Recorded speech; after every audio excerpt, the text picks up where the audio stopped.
Okay, so after last week's rather depressing video, I'm happy to say things are on the upswing all around the tri-state area after that supermoon. I haven't walked the beach with nothing but a jerkbait in hand for some time, but I thought with the popularity of this technique finally breaking through this year, it's time for a video on surf jerkbaiting. But first, the Labor Day sale on cookingandfishing.com starts right now. 20% off both the spinner blades and the virtual lesson until next Tuesday, September 3rd. I recently made a slight upgrade to the spinner blades by going with a smoother rotating swivel. It won't make much difference with 1/4 ounce and heavier jigs, but if you ever downsize to 1/8 ounce jig heads, this upgrade will ensure the blade's rotation even at slower speeds. Once again, these blades are made in America and assembled by me in New Jersey. And just a reminder that you will have access to the single jig virtual lesson forever once you purchase it.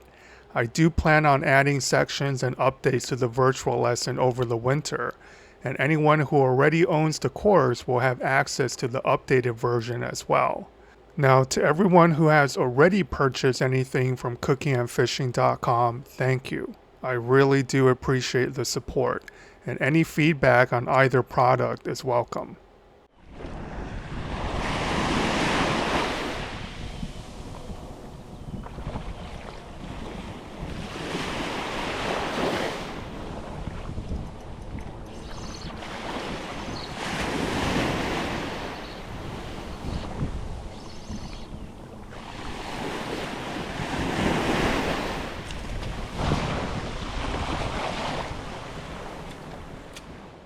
Okay, so that's the new jerkbait I'm testing out, the Nishine Erie 95 MD. I've tried some of his larger jerkbaits for Fluke and never really got anything going, but this 95 MD seems to have the action that I'm looking for. Now, throughout this video, you're going to see me work the jerkbait in two different ways. I'll start off with the usual tip down sideways twitches. That is what people normally associate with freshwater jerkbait fishing. But then you'll see me go tip up and work the jerkbait almost like a jig. What I'm doing is basically tracing the bottom contour with the jerkbait without letting it constantly dig into the sand. I'm literally counting off the float rate in seconds in my head every time I go slack, and I'm trying to keep my jerkbait between 1 to 3 foot off the bottom at all times.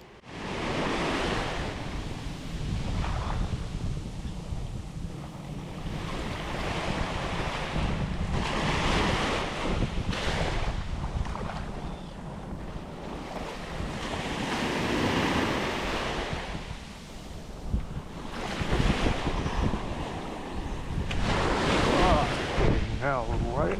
Fucking wash.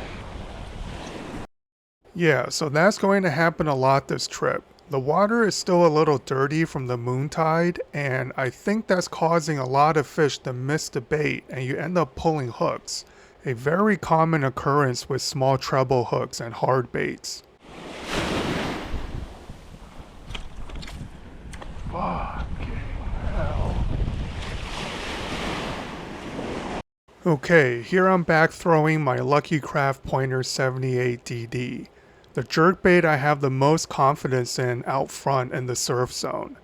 I settled on the Pointer 78 a few years ago after trying countless jerkbaits for my freshwater box. Most of them worked just fine in the back bays, but very few performed at a high level out front.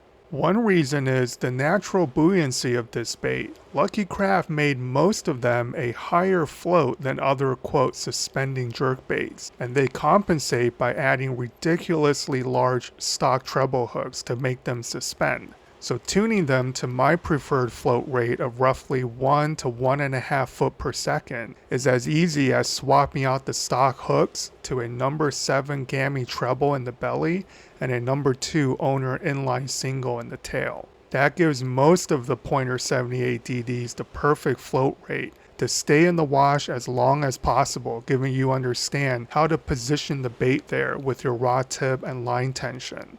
Another reason is the diving depth. On PE1 and 10-pound fluoro leader, the .78DD will dive to roughly 8 feet, which is a perfect depth for the vast majority of waters you'll encounter on the open beach. It also has an incredibly responsive action. You can see just how delicately I'm twitching and fluttering this bait throughout this video, and I know every rod tip input is translating into a dart or a roll or a quiver in the .78.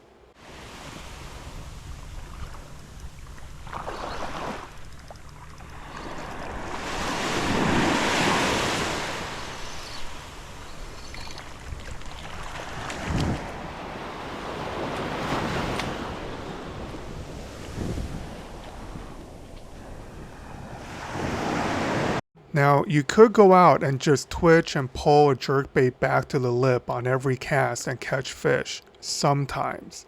But maximizing your jerkbait bite for fluke, especially in the surf zone, is pretty technical and calls for a degree of feel and finesse that was surprising to me after spending so much time throwing jerkbaits in freshwater.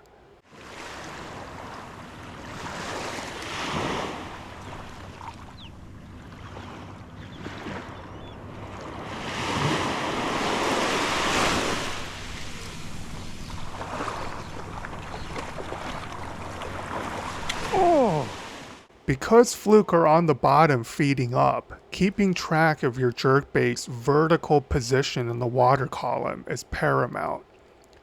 Visualizing the float rate accurately in your head while mending your braid against wind and wave action. And when you do get bit in the wash, you have to be literally on your toes with correct rod positioning, drag settings, and even footwork to attain an acceptable landing percentage.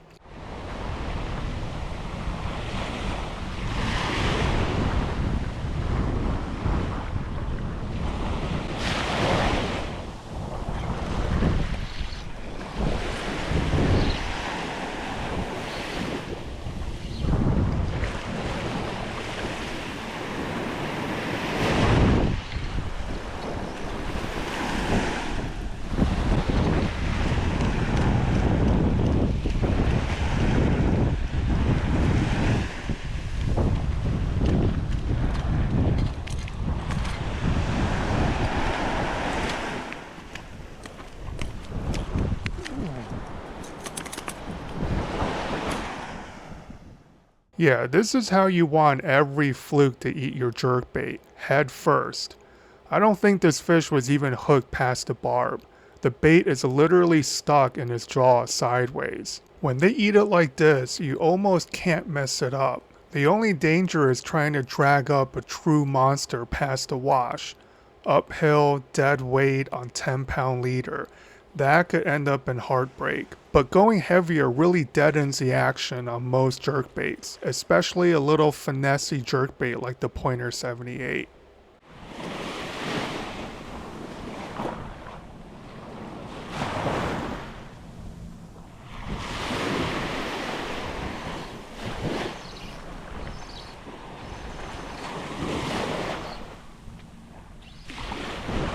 Oh!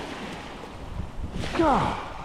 Yeah, they can't all eat it like that last fish, but most of the larger fluke will tend to engulf the jerkbait.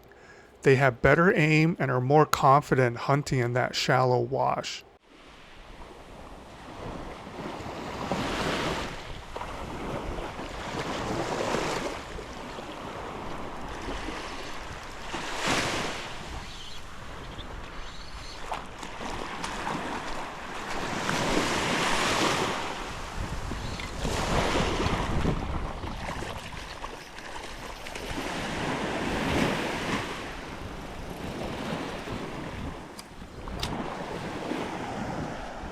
Now, I know I sound like a broken record when it comes to this setup I'm using, but it's rare that a rod can handle both jigging and jerkbait fishing so perfectly.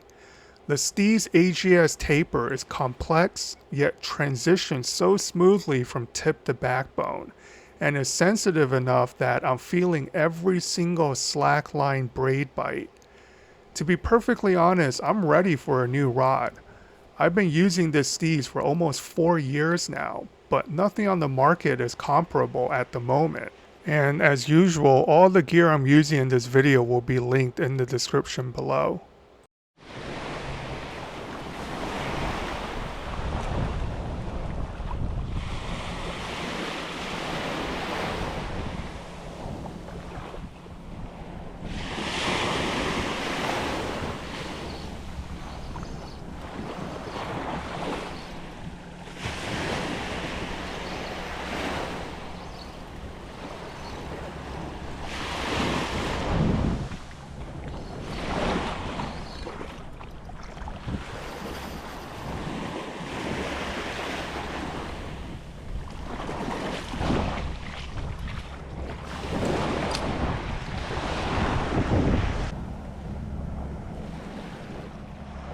Notice when I get bit in the wash and my rod tip is pointed in the high position, I immediately lower my rod angle. For whatever reason, when Fluke eat a jerkbait in the wash, they tend to come right to the surface half the time. And your job is to keep their head underwater as much as possible. Once they break surface and thrash, the odds are not in your favor.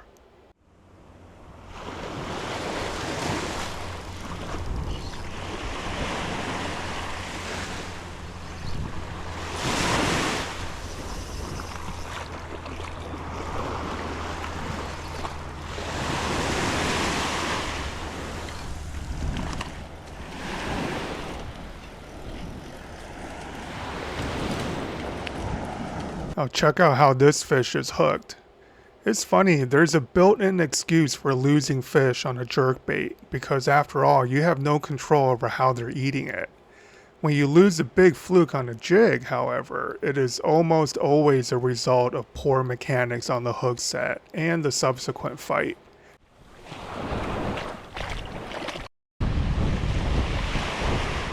Okay, here I drove to a different beach entirely to end my trip that day.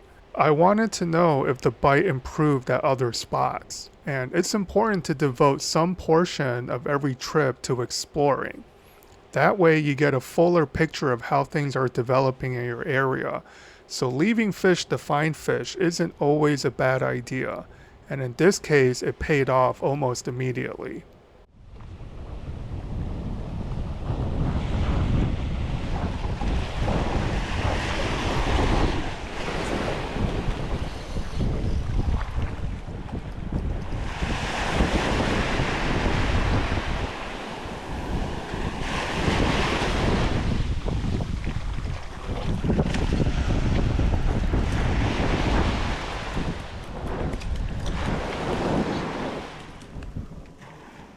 Now, if I had to choose one way to catch fluke for the rest of my life, it has to be the jerkbait out front in the surf zone.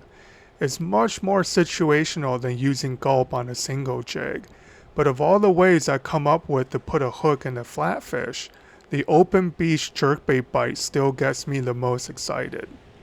Okay, remember to check out cookieandfishing.com for the Labor Day sale, and let's make the most of what's left in this season.